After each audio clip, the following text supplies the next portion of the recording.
right? I love it. Good to see you guys. I missed the last 2 Sundays because I have been out of the country. I was on vacation, actually, getting to do something that I rarely get to do because I live in a desert that I love to do, and it's called freediving. And so I snuck away to some blue water and got to dive down really deep. One of the things that I love about it is that when you're doing that, you can't be anywhere other than where you are in your head, right? You can't, like, when you're freediving and you're diving down, you can't be thinking about, the problems you have or yet to fix back home. You don't think about your finances. You don't think about relational issues. Like, you don't think about any of those things. You think about holding your breath and staying alive in the water and all of those things. That's what you're very present and you're very centered. And so because of that, I just love it. And so that's what I got to do. I was gone the last 2 Sundays, and then I got to come back, and I found myself thinking, man, I went on an adventure. I had a vacation. I got to just be really present and disconnected from so many things. And I feel refreshed and ready to go. I feel really good. Like I was walking into the office on Monday of this week where you're just kind of like, hey, high-fiving people. And they're like, we didn't have your experience. Nice to have you back. Like that kind of a thing. That moment, and that's okay. And it was just like, wow, this is great. All right, this is going to be a great season. And then that night, I got to spend some time with one of my daughters, and I took her out for ice cream, and she ordered a flavor, I ordered a flavor. She looks at me, and she goes, man, hey, I really want to try that one. Can I try it? And I said, sure. So I shared with her, and she said, thanks, and it was great. And then the next morning, she woke up, and she was really, really sick and had to miss school. And I suddenly was just like, oh, that's a bummer. She felt really, really terrible. And then later that night, I got home from work and I go to grab a glass of water that I'd been drinking out of in the morning. And since I'd been home from work, and she looks at me and she goes, I've been drinking out of that one. And I looked at her and I was like, why? The worst question as a parent, right? Isn't that the one where you're just like, why did I? I'm like, why? And she goes, because I was thirsty. And I was like, okay, well, that was an honest answer. And then I looked at her and I said, hey, when you decided that you wanted to try my ice cream last night, were you sick then? And she said, oh, I just had a really bad sore throat. It wasn't nearly as bad as today. And I was like, oh my goodness. And I just thought, I can't dodge saliva. I am going to get sick. And I looked at her and I said, I have to teach a men's breakfast on Saturday. I'm going to teach on Sunday morning. I think I'm going to be sick. And she said, yeah, really sorry about that. And that was it. And then Wednesday morning, I woke up and I felt terrible and I was suddenly sick. And I just found myself thinking, isn't that how life goes?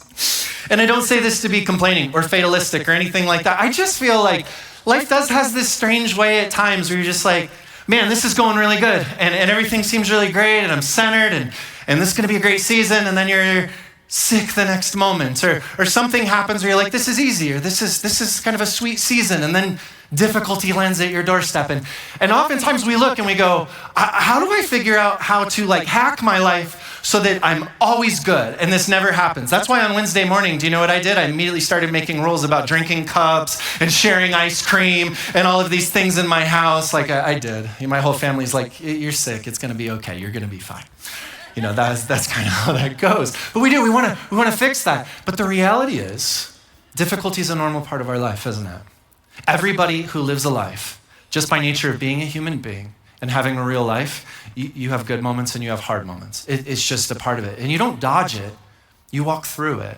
It's kind of how life is. Anybody who's lived long enough, if I asked you to list all of them, you couldn't. You've forgotten many of those moments and many of those things, and you have some that are still yet to come because it's part of being a human being. If you face difficulty in your life, welcome to the human race, and it is good to join in a real life alongside with you.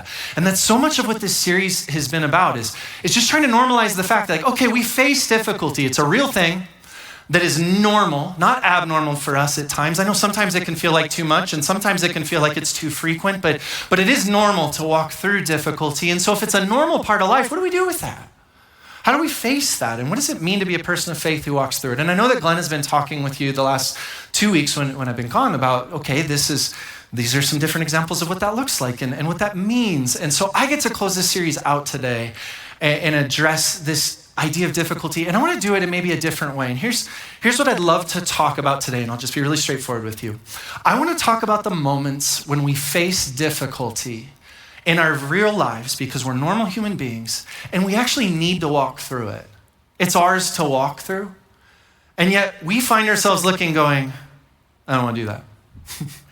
right? It's the moment when and this happens to all of us, when you find yourself in your life and something difficult comes along and it feels big or it feels daunting or confusing or all of the things that can be there. And you know that, and maybe you even are just getting a sense from God where you're like, yeah, this is part of my story right now. And this is mine to walk through. And yet part of you just looks at that whole thing and you're like, but I just don't want to. And so I want to avoid it.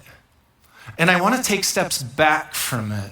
In fact, if it's in that room, I'm going to close the door. I'm going to shove the door shut to the room that I'm in. And I'm just going to live my life in this room. I'm never going to leave it again. But you know that it's actually maybe something that's yours to walk through that we face in our life. I want to talk about those situations. And here's why I think what we're going to talk about here today is important. Because when we live our lives where there's moments of difficulty that are ours to actually step into, but we end up hiding from them, or we end up avoiding them, or we end up running from them, we start to shrink our lives, and we start to shrink ourselves, where all of a sudden our lives become about that avoidance, and our lives, we literally will just be, I'm gonna live in this room, I'm never leaving it, like whatever's out there gets to stay out there, I don't wanna deal with this. And can I just ask you, because I think you already know this in your head and in your heart, are you meant to spend the rest of your life living in a room of avoidance? No. God created you and gave you life so that you could have life and have it to the full. Life is a precious gift meant to be fully lived, and it will include difficulty. But don't let difficulty rob you of life, right? It's a part of life, but don't let it rob you of life. Don't let it shrink your life. And so to talk about this together, what I want to do is I want to look at two things that often we encounter in the midst of difficult situations, and they want to keep us from stepping into that.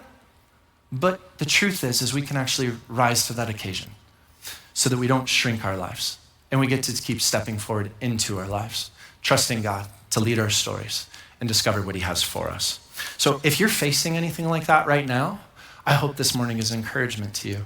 If you're not facing anything like this right now, the good thing about being a human being is at some point you will, right? That's just part of what this deal is. And so I hope that in those moments, this equips us and helps give us some encouragement and some gumption to actually step into those things, friends. And that would be my hope for this morning. So we're gonna journey through this. If you have your Bibles, you can turn to Joshua chapter 2. And when we get to Joshua chapter 2, we're introduced to this character named Rahab. And that's really who we're going to be looking at this morning, is this biblical character named Rahab. I love this story. If you don't know anything about Rahab, Rahab is this person that is minding her own business, really, like just living her life. And then the next thing you know, this extraordinary moment of difficulty shows up on her doorstep. It literally is in her house. And then tensions start to rise around her, and she has a very difficult decision to make. And if you were Rahab, you'd look at the decision and the moments and the things that she has to make, and you would go, I don't want to do that. You just would. We'd shut the door and be like, I'm going to live in my house. I'm not leaving. Like, no. I'm hiding from this. We'd find ourselves pulling back because she'd be a human being just like us in those moments, and yet she doesn't. She steps into the difficulty that's actually hers to walk through, and she steps into the larger story that God is telling that's in front of her. And in the end, it becomes something absolutely extraordinary. And here's why. You know what's amazing? If I didn't talk to you at all about Rahab today, and we're going to go to an Old Testament passage in the book of Joshua, and if I just never spoke about the Old Testament, and all we did was turn to the New Testament, you would still get to know Rahab. And you know why? Because in the very first book of the Bible, in the very first chapter, or very first book of the New Testament, in the very first chapter of Matthew, we read the genealogy of Jesus, and the author's really particular about saying this is the line that Jesus came through because he wants us to see the progression of God's story through time, through significant people, and all that it meant and all that it held. And do you know who's listed in that? Rahab. And do you think in the story that we're going to read that Rahab knew that that was going to happen? That she knew that part of her story would be woven into the larger story to impact not just her life, not just her family's life, but the world at large from the significant moments and things that she stepped into? There's no way she did, and yet it did. We get to know that because we live on this side of the story, and so God uses her in this really beautiful way, and I hope we find some courage from her story along the way here too. And so that's what we're going to look at this point in the biblical narrative. So hopefully you've turned to Joshua. If not, you can follow along on the screen. At this point in the biblical narrative, when we get to Joshua, we've moved through what's called the Exodus story for the most part. So if you're unfamiliar with that, you know the story of Moses, essentially where God goes and says, Moses, I want you to go to Egypt and say, let my people go. And Moses does that and liberates the slave labor workforce of Egypt. About 1 million people, they flee Egypt and they go out into the desert. They escape all of this and they live in the desert for 40 years. which is a really long time. I don't know if you've looked around Tucson and been like, I could live out there for about 40 years. Like, it's a long time. And I actually think we live in a pretty lush desert compared to most, as far as that goes. And so they've been out there, they've been doing this, but they've been in the desert because it took them that long to become a people.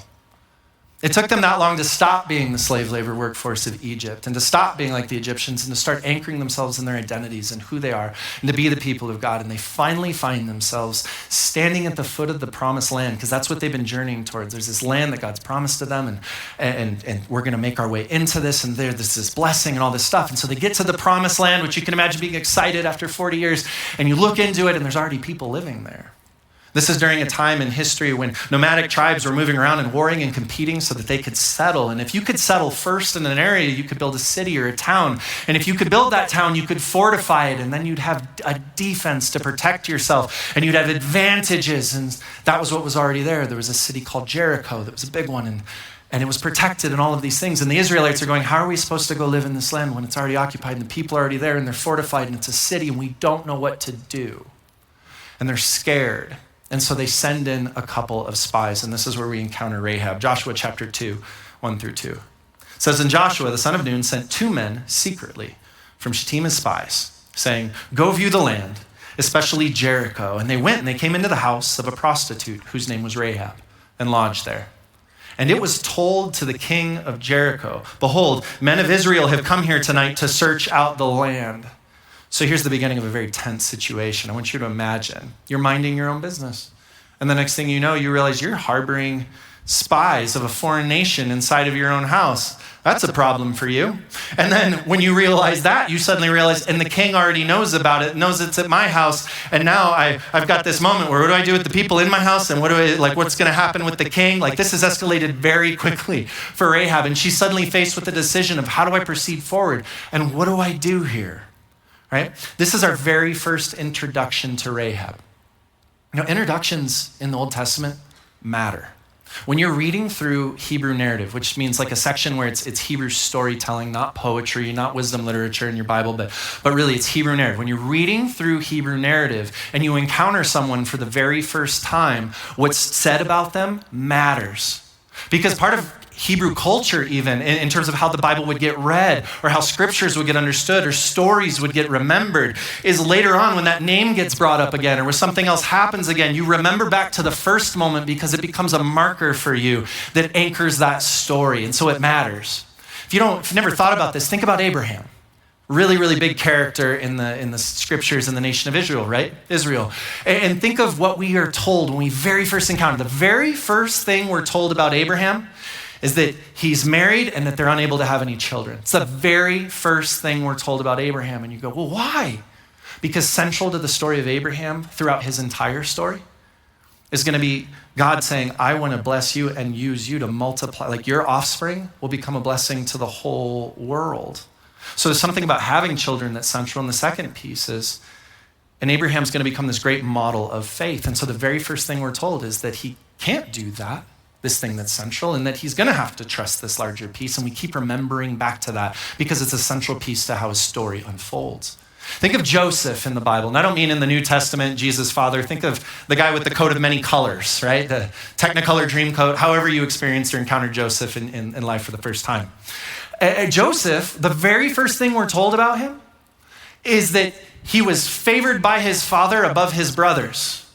That's like the very first quality that we get to hear about Joseph is that he's favored by his father above his brothers. Why is that significant? Well, when you start to read the story of Joseph, which spans chapters of the book of Genesis, you see this unfolding story again and again of moments where Joseph goes through hard things but finds favor in the sight of whoever he's with and finds favor in the sight of the Lord. And the most commonly said and written phrase in that whole text is, and God was with Joseph because he has favor. It is actually a story of catastrophe and favor over and over and over again. It's central to the story. See, in Hebrew, the way you're introduced matters. So this is the very first time, you guys, that we get to be introduced to Rahab. And what are we told about her? We just read it. We're only told 2 things. We're told her name, and we are told that she was a prostitute. And you go, okay, cool, what else? That's it. That is the only thing that you're told. In a time, in a culture where what the narrator chooses to put right here matters. And there's a part of this where we get to recognize Rahab had a reputation. And it's important for us to understand that or to know that. Rahab had a reputation. That's part of why we don't get to learn all the other details and things. We just know that that was her name and that she was a prostitute. That's her reputation. You want to know what's really interesting about all of this? If I were to take you through the whole story really quickly right now, which we'll work through most of it or part of it here today, but if I were to take you through the whole story and you get to see how this thing ends, you know what you're not going to do? If I go, so who is Rahab? You're not going to go, well, she was a prostitute. That's probably not what you're going to say. By the time you get to the end of the story, what you realize is that she is a person who actually overcomes her reputation, that she's actually a person who, despite all of this, steps into extraordinary moments, trusts the story of God, puts herself at risk in a way, but saves her family, saves the people, and paves the way forward for what God was doing in that era and time to unfold. And she becomes a great hero of the nation of Israel. She becomes somebody who's held with honor out of this. And you know that when you get to the end of the story, but we don't start our stories at the end, do we? We start them at the beginning, and we find our way through them that way, right? And in the beginning, what we come to realize is that Rahab had a reputation. And this is the first thing that I want to point to this morning, that thing that can make you shy away from difficulty, keep you stuck sometimes. Reputation can make us want to hide from difficulty. This is the first one. Reputation can be one of those things that in the face of it, when you're struggling with it, it can make us want to hide from the difficulty that's actually ours to step into. Think about it. What if Rahab had said to herself, man, I see this, and there's this moment where these people in my house, and the king is here. By the way, she chooses to protect them. She chooses to make that difficult situation, and it's because she believes and has faith in God and believes he's telling a story through this, and she wants to be a part of it. But what if Rahab had said to herself, man, I'm not doing anything with this. These people are never going to care for me because they know my reputation. What if she'd said that? What if that had been the message that had been rolling through her head? What if Rahab had said, because of what I've done and because of how everybody knows who I am, I can't be different than what I am. No one will accept that, so why bother trying? What if Rahab had gotten to a space in that where she said, what if nobody takes me seriously because I can't rise above my reputation? What if I'm disqualified? What if I'm the wrong person because of this? What if this thing is destined to haunt me and I can't escape whatever this thing is? And so this is just how it's going to be. This is just what I'm going to be. And so, you know what I'm going to do? I'm faced with this really difficult decision right now. I'm going to go hide in my bedroom. I'm just going to live there. If I can't escape it, I may as well live in that room. Do you know what I mean? I may as well get out of here. Lock myself away. She could have done all of those things. And you're not going through her situation, but maybe some of that resonates with you. Maybe you've asked yourself some of those questions. Maybe you found yourself at moments in your own life where you're staring into the mirror and the reputation that comes back to you. And it doesn't always have to be negative. Sometimes it just feels like a label you can't get rid of that keeps you stuck in a place. And maybe you know what that's like. Because those moments, you can see that man, there's a difficulty that's in front of me. You might even go, I think God wants me to step into this. And you can still find yourself going, but I don't know. I'm just going to leave the door shut. We'll keep that on my doorstep. I'll live in this room. When I was 18 years old, and I've shared this with you guys before, I was an intern here at Casas in the youth ministry, and I wasn't a very good one. I've also shared that with you. I wasn't. I did some good things, but at large, I was kind of a mess. I had keys to every building in the church and the gates at 18 years old. I did. I could open any building at any point in time and open campus up whenever I wanted to. They should never have given me that, at that point in time, but I did. And so here's what I would do. There would be some times where it'd be the middle of the night, I'd be hanging out with friends, and I'd be like, hey, let's just go open up Casas. And I'd turn on the youth building and assemble all the speakers and things, and I'd set up speaker systems and blast music at midnight around here. And then I would invite people, and we would play indoor soccer inside of the buildings. There was a moment, you guys, where I had a group of people playing indoor soccer in the Ironwood, and I kicked a ball so hard that it stuck into the wall and didn't fall back out. It just left a hole with the ball stuck in it. And I just stared at it going, how am I supposed to tell the youth pastor about this tomorrow? Those types of moments. And some of you are looking and you're like, and who paid for that? And how did this work? And those weren't questions I was asking during that period of time. I just was doing things. Do you know what I mean? That's where I was. And so I was pretty irresponsible. And I was kind of a mess as a leader at that moment. There was one day I was driving to a youth team meeting and that I was scheduled to be at with, everyone who works in youth ministry to just work, get started for the week. And I was a little late and I was driving really fast into campus and all of a sudden police lights flick on behind me. And I'm getting pulled over and they pulled me over in front of the church building, right here.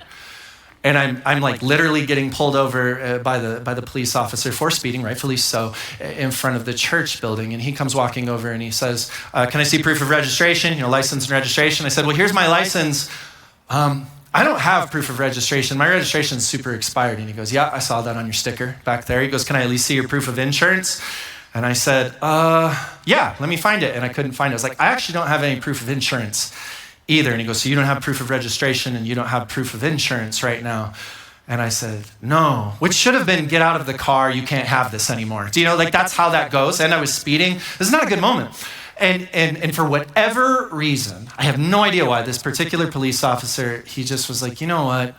Don't quit being an idiot. That's basically what he told me. He's like, quit being an idiot. And I need you to take responsibility. And I need you to get all of this fixed. And I swear, if I see you do this a single more, like this is going to be way worse for you. And he showed mercy in that moment and let me off with a warning. And so I came running in really late to the youth ministry meeting. And I barged in and I interrupted everybody. I was like, you guys wouldn't believe it. I just got pulled over and I didn't even have my insurance. I didn't even have my registration. And all I got was a warning. And Phil he was the youth pastor at the time. He said, Ryan, come with me. And he just got up out of the meeting and walked. And I was like, uh-oh. And we walked into his office. And he was so angry at me. He was so mad at me. And he goes, Ryan, we made you an intern. You agreed to be an intern. And the reason that you're doing this is because you ultimately said you wanted to help participate in leading students. And so you need to be building a reputation with parents where they would actually trust you with the well-being and the responsibility of their kids. But ultimately, the only story that you're creating, the only reputation that you're creating right now is that you're irresponsible and can't be trusted. And what are you going to do about that? And that became this moment for me that it suddenly hit me where I was like, oh my gosh, I think I have a reputation that I can't escape right now. And I think this thing is something that's I'm wearing this. I have this. This is how people see me. And I realized it. 2 weeks later, I came into the offices and Phil said, hey, I want to have a meeting with you. And I walked in and Phil was in there.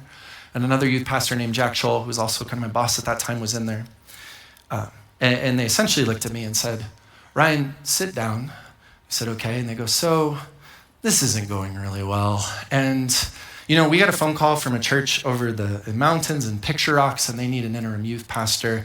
And we think that maybe just this place isn't the right place for you and that you need to go.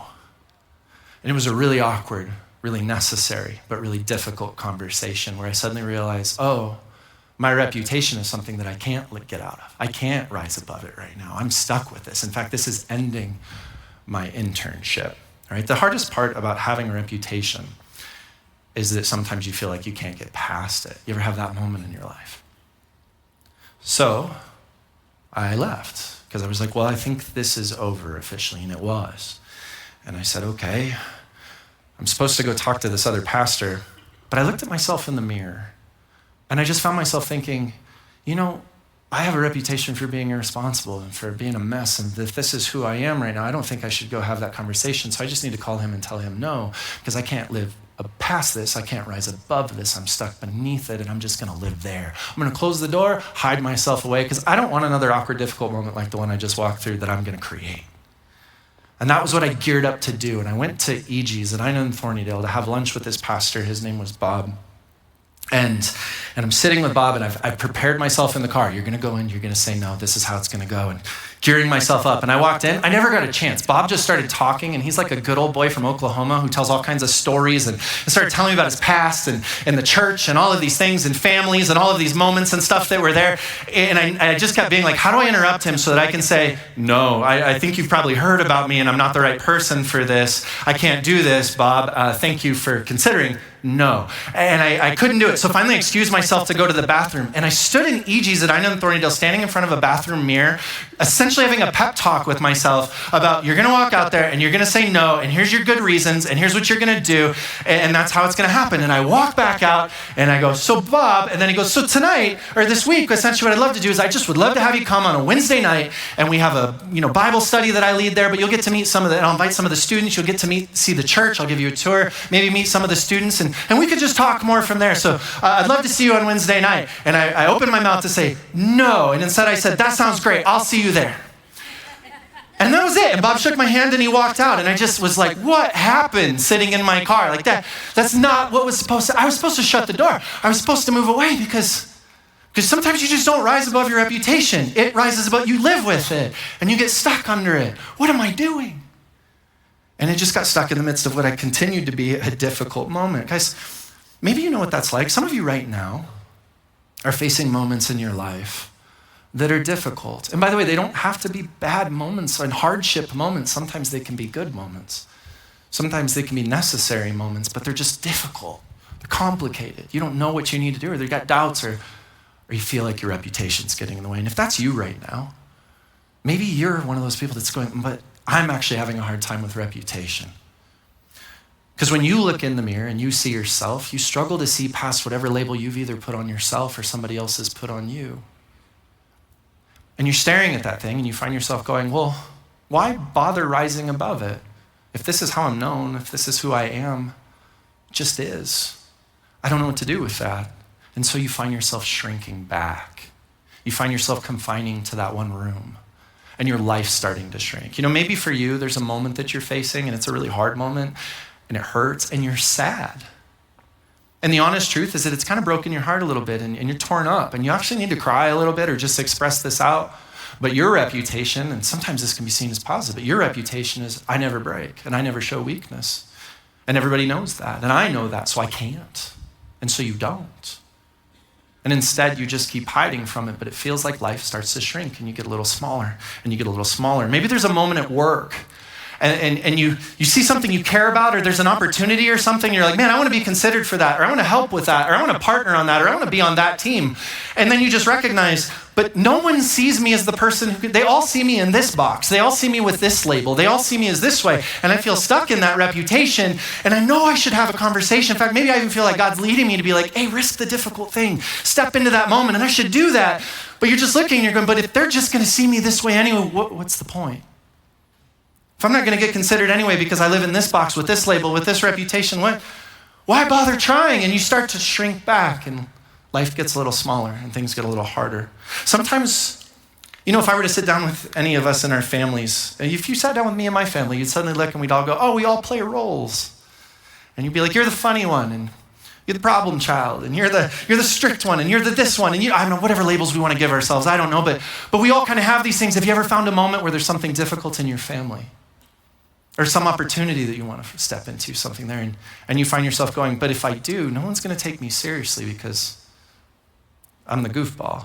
If I do, nobody's going to believe it because I'm the one who always blows stuff up or messes stuff up. If I do, everyone's going to not listen to me because I'm like the strict one and they don't want to partner. If I do, and then we just shrink back from the moment that's actually ours to step into because sometimes it feels like you can't rise above the reputation and it can get really difficult. We start to shy away. See, reputation is essentially when you're looking in that mirror and you're looking back at yourself and what is it that you see. And if that's you, friends, if you're struggling with this, I love the story of Rahab. I love it for this because that's not a great introduction in chapter 2 for Rahab, is it? Most of you guys are like, you know, if I ever made it into like a piece of scripture, what I would love is my name and that I was a prostitute. That's the only things I want people to know. Right? That's not usually the reputation that you're going, these are the only things that I want is here with me in this. What I love about Rahab, she has a reputation. She has a story, but she knows that her story is not over.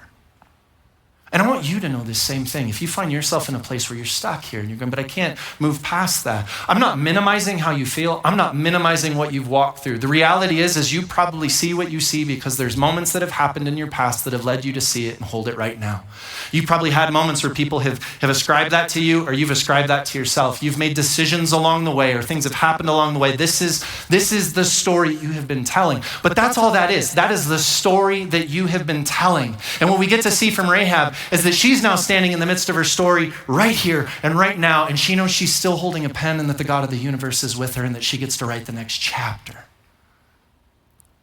And what she doesn't know is that she's going to show up in Matthew chapter 1 in the lineage of Jesus and be this amazing human being who actually impacts more than just her own life, her family's life in the world. She has no idea. She's sitting there holding a pen, essentially in a difficult situation, facing her reputation and deciding who she wants to be now and what story she wants to tell. And friends, I just want to tell you, your story's not over. Your story's not done. Whatever reputation you hold, and I know some of us might be like, I don't think you know. I think it's actually bigger. It might be as big as it gets. It's just not bigger than God's story. And you ultimately get to make a moment where you decide, yeah, this might be true and this might be where I've been, but I get to partner with the God of the universe and decide what chapter do I want to write with God as he leads me, as I write myself into his story, as he writes me into his story.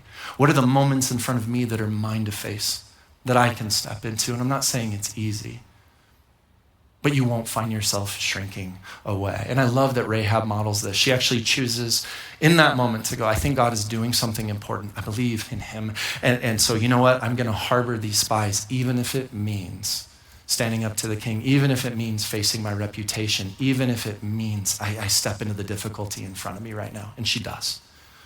It's a really big moment. Joshua chapter 2, verse 3-7. It says, then the king of Jericho sent to Rahab saying, bring out the men who have come to you, who entered your house, for they have come to search out all the land.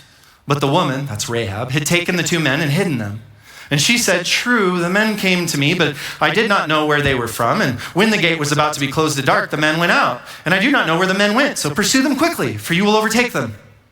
But she actually brought them up to the roof, hid them with the stalks of flax that she had laid in order on the roof. So the men were after them.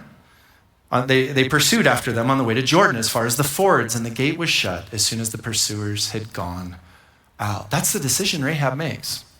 Now, if you're just going, well, good for her, that's awesome. Put yourself in her scenario for a moment, you guys. Think about it for just 2 seconds. I want you to imagine that yesterday was going awesome. And you're just like, yeah, this is my life like it was yesterday and the day before. And now today, like I said, you find out that you have 2 foreign spies in your house. The king of the land knows about it. He sends soldiers to your door with an edict that he knows they're in there. Release them or else. Bring them out, bring them to him or else. How many of you have ever been in a situation like that? I haven't. I'd be losing my mind. I'd be like, there is no good situation. There is no good, like, this is horrible. I'm so scared. This is bigger than I ever thought it could be. This is intimidating. This brings us to the second one. Sometimes intimidation can make us want to hide from difficulty, right? Sometimes the thing that keeps us from stepping into the difficulty that's actually ours to step in is we just look at it and it feels too big. We look at what it is and it feels like this is too much. See, reputation, it's what you see when you look at you. It's when you look at that mirror and it's the label you see that you've put on yourself or that somebody else has put on you. Difficulty isn't you looking, it's when you look around, or intimidation, it's when you look around you and you go, but have you seen how big that is? Have you seen how difficult that is? Have you seen how complicated this is? Have you looked at this? That's when we find ourselves intimidated. And friends, intimidation can make you shy away. It can make you go, I'll do it tomorrow. Actually, never, maybe not. Right? You can just, it's because it's big, it feels overwhelming, but Rahab doesn't shy away. Isn't that remarkable? She doesn't shy away. In the face of this particular moment, she chooses to be a part of the larger story that God is telling. She chooses to change the story that she has been telling and to move through that. And she actually hides these spies. And in doing so, I'll kind of tell you a little bit. She ends up making a deal with them to protect her family and spares them. And then she becomes a part of the nation of Israel. And her section of scripture actually ends by saying, and she is still with them even to this day, meaning she finds a new community, a new group of people, that champion and celebrate who she is. And she ends up in the genealogy in Matthew as part of the lineage of where Jesus even comes from and what his story looks like, right? She chooses to rise above intimidation. I remember showing up to the church in Picture Rocks on that first Wednesday night when I had agreed to come. And I sat in the car before I went in, prepping myself of like, here's how to say no to this, and here's what to do here. And so I was like, all right, gave myself the pep talk, looking in the rearview mirror. I don't know why we do, maybe I'm the only one here. I'm like talking to myself in the rearview mirror like a crazy person in the parking lot of a church. And then finally I'm like, okay, I got this. And I go inside because I'm going to tell the senior pastor, Bob, that I can't do this. I can't be an interim youth pastor. It's too much. I'm too irresponsible. I'm not going to be able to make this happen. And I walk in, and they had a Bible study there on Wednesday, but before they did Bible study, they would all have fried chicken dinner together, and they'd sit and they'd hang out, and then eventually they'd break for Bible study, and the youth would go do a thing and that kind of thing. And so I didn't know that. I walked in at the end of dinner, and I'm like, so Bob, and I'm like, I'm just going to get this out of the way. And he goes, why don't you grab a seat and have some food? And I was like, okay. And the next thing I know, I'm eating fried chicken, and I'm talking with people in the church and sitting around, and everybody seems pretty nice, like they seem pretty good, and I'm just going like, man, when do I tell these people? Now I have to tell these people no, and these people no. Like, this is getting more complicated as this goes. And eventually Bob goes, well, I think it's about time to get started. But Ryan, let me give you a walk around the church, and I'll walk you over to the youth building, and I'll introduce you to some of the students that we invited tonight just to come meet you, and you can meet them. And that'll be great. And I said, okay, cool. I'd love to walk around your church and see this. And so I got a quick tour of the church, and then we walked into where the youth building was, and I opened the door, and I suddenly realized that I was greeted by 15 sets of eyes that were sitting in a circle in the youth building. And all these teenagers that had come there. And I was like, oh my goodness, they're all meeting me. And I started to meet them, and I learned their names, and they learned my name. Guys, 2 of them were a year older than me. 1 of them had a full beard. I still can't grow a beard. I literally was like, how am I supposed to be an interim youth pastor for my dad in the corner? Like, what am I gonna do? I was so intimidated. I just wanted to crawl away and hide. I did. It just, that seemed like a lot. One of them, as an introduction, was like, look what I can do. And he started doing shoulder press push-ups on the ground. And I was like, is this a flex move? I'm already intimidated by whatever's happening here. Like, what do you do? And Bob introduces me to all of them, and and they get to meet me. And then Bob says, okay, I'm going to go lead the Bible study over on Wednesday, and Ryan's going to actually walk you guys through youth group tonight. And he turned and he walked out of the youth building. And I'm standing there in the middle of the youth building looking at 15 sets of eyes staring back at me, who I just learned their name, they just learned my name, and he's got a beard. And I'm trying to figure out what to do. And Bob's gone. I was just supposed to get a tour. I was trying to tell him no the whole time. And I'm so overwhelmed. And I just looked and I said, so what did Bob tell you would happen tonight? And one of the students said, well, he said that you'd teach some things or talk about the Bible a little bit, and then maybe we'd play some games and have a youth group tonight. And I was like, did he? Okay, cool, Bob. Yeah, that's what Bob said. Okay. You know when you keep saying okay so long, people are like, you're not okay. That moment. Okay. And then I just looked and I was like, what am I supposed to teach? I didn't even bring a Bible. I thought I was on a tour to say no. And so I just said, does anybody have a Bible? Embarrassing moment number 1. And then somebody goes, yeah. And they go grab a dusty old Bible off of a shelf in the corner, and they hand me a Bible. And I did what no responsible teacher of the Bible should ever do with a group of people. I held the Bible, I prayed to God really quickly and just said, Lord, whatever I need to do, please make it happen. I let the Bible fall open. I closed my eyes and I pointed it where I just started reading. And then I was like, what do you guys think about that? Let's talk about it. Let's engage in a discussion. And we did. And then I made up a game, and we went outside, and we had a lot of fun together. And then one of the students at the very end looks at me and he goes, so are you going to be back on Sunday? This really meant a lot. And I was like, going to say no. And then I said, absolutely, I'll see you on Sunday. And I was there for 2 years. And that's literally how I got into ministry. Literally.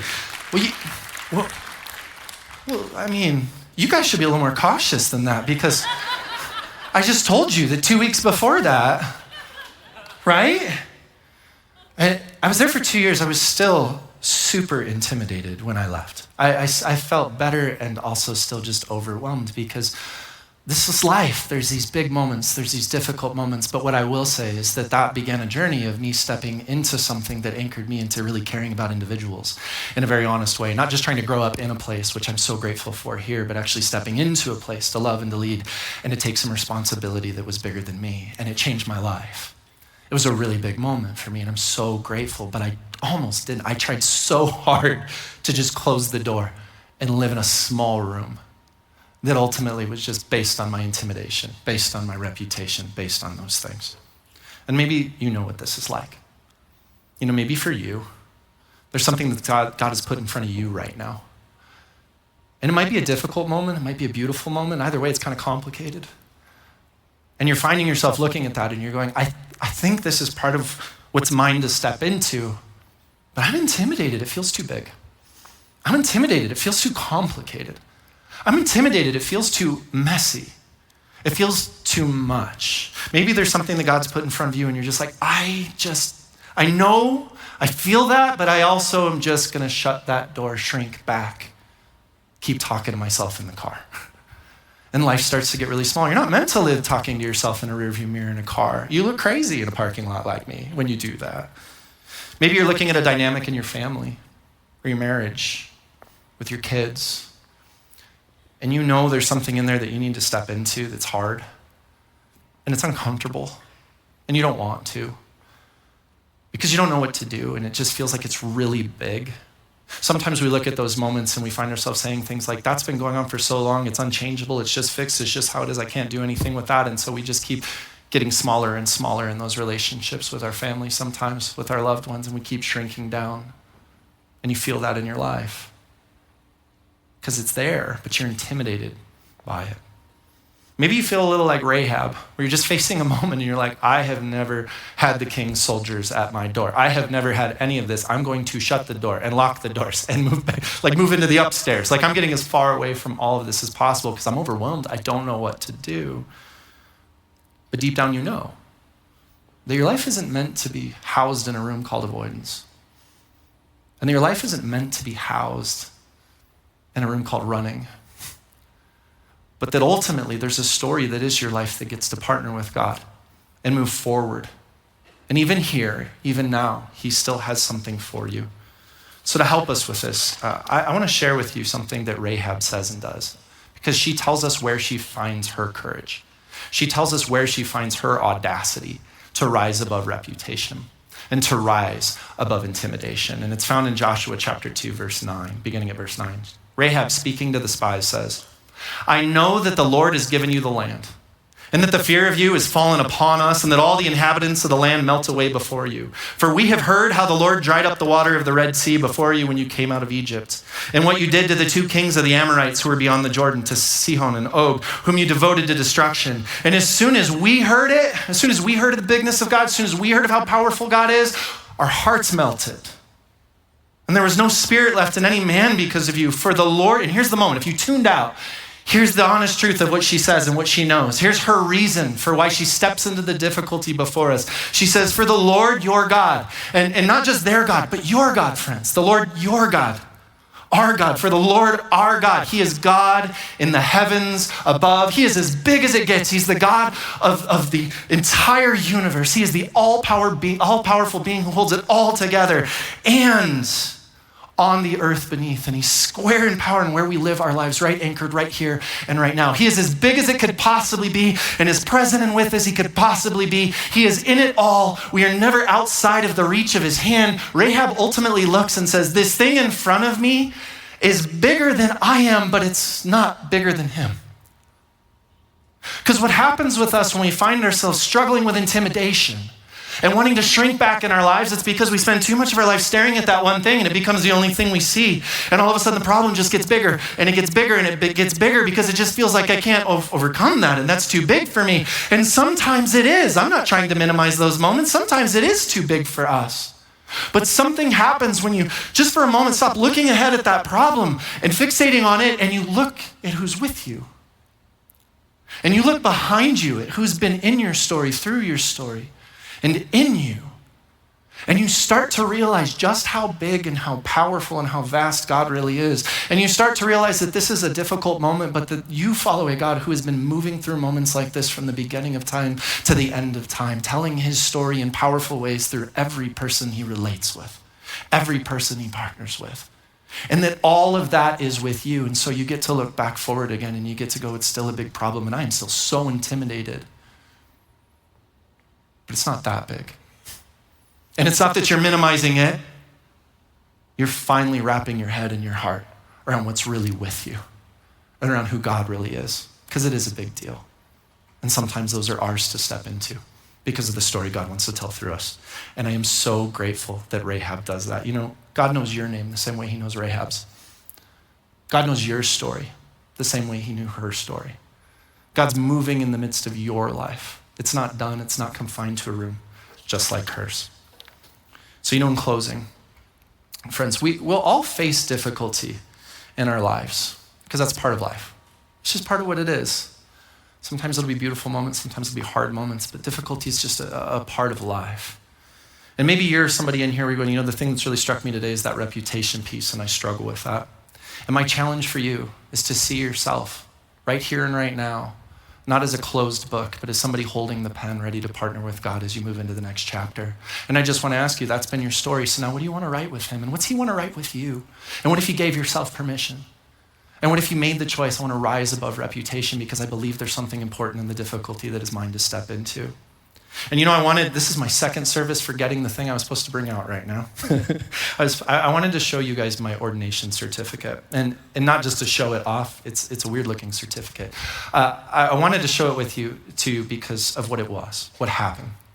2 years after I was at that church out in Picture Rocks, the pastor came to me and said, Ryan, it's been a big deal that you've been here, and I was getting ready to go off to Bible school, and he said, before you go to Bible school, I really want to affirm what I see in you, and there's others that want to do that too, and we would like to ordain you into the ministry.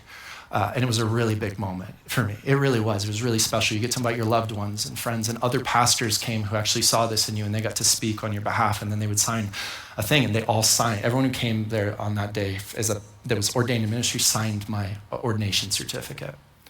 And what's particularly special to me, and it's why I wanted to show you, is in the bottom right-hand corner, there are 2 signatures on that certificate that mean the world to me. One is Phil Lynn, and the other is Jack Scholl. It makes me emotional to talk about.